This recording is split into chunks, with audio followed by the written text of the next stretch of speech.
Hi everyone, I will show you how to use Instagram voice messages in DM. First of all, open the Instagram app and swipe left, then open the chat. Now you can see the mic icon in the bottom. You want to send a voice message, then hold the mic icon.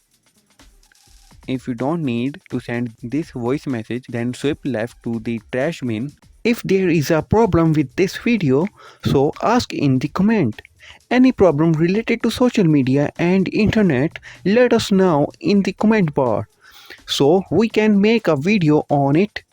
Please like this video and press the bell icon for any update.